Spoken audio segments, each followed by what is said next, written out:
Hi everyone, welcome to S4 class room. ఇక్కడ sentences ఇప్పుడు మనం చూద్దాం.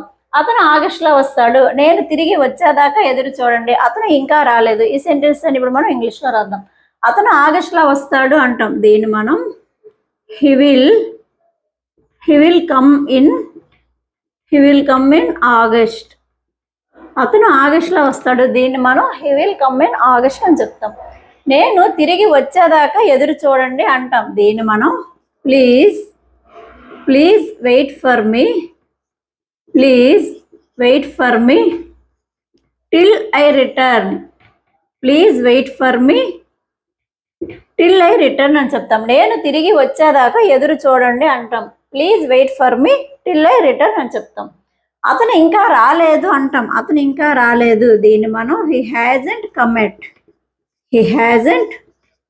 ఎట్ అని చెప్తాం. అతను ఇంకా తిరిగి రాలేదు, అతను ఇంకా